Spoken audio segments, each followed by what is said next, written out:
Under the endless open skies lies Lake Victoria, the world's second largest freshwater lake. Its shimmering waters and natural beauty are guaranteed to enthrall all lovers of nature. However, the once clear, life-filled lake is now murky, smelly and choking with algae. These once tranquil waters are now under intense pressure as the human population increases and Kisumu city expands. Not so far from the lake is a whole range of industries, and these streams of untreated discharge flow at ease into the lake.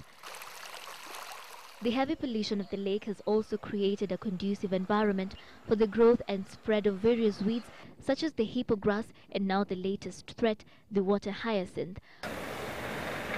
With the deceptive appearance of a lush green carpet, the hyacinth is a merciless, free-floating weed that reproduces rapidly and could attack any uncovered area.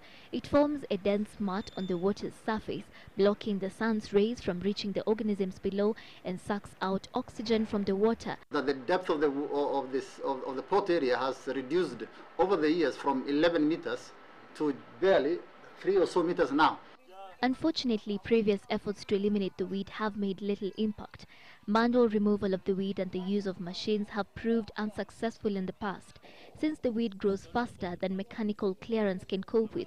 The weed thrives best in polluted waters, and Kenya still lags behind Uganda and Tanzania that have managed to control the weed and tame the other pollution points, such as discharge of waste into the lake. Problem of the hyacinth is worse in the Kenyan section of the lake compared to the two other riparian states.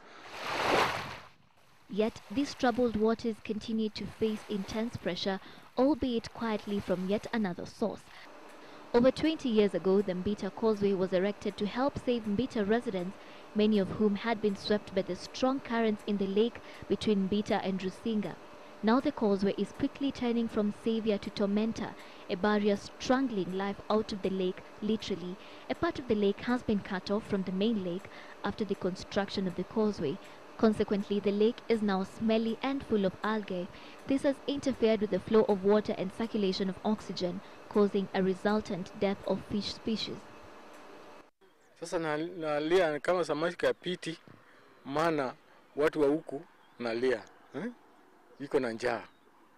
The residue of the lake also comes with nutrients that form good breeding grounds for algae, which use up a lot of oxygen meant for the fish, and also a breeding surface for harmful worms to the people using the lake.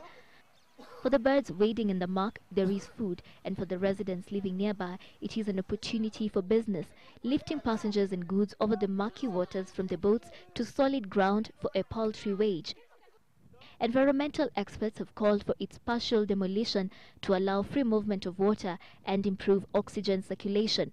Though the problems facing the lake appear discouragingly complex and huge, there have been efforts to save the lake and curb its deterioration. 2.4 billion shillings has already been given to the Ministry of Environment for that purpose. From the rapidly expanding population to the decline of fish species native to the lake, and now the most recent threat, the deadly water hyacinth, the Lake Victoria is now truly a sick giant. And there is consensus among scientists and environmentalists that if an accelerated push to save the lake is not made soon, then this massive water body could cease to sustain life. Sheila Sendeo for Citizen Live at 9.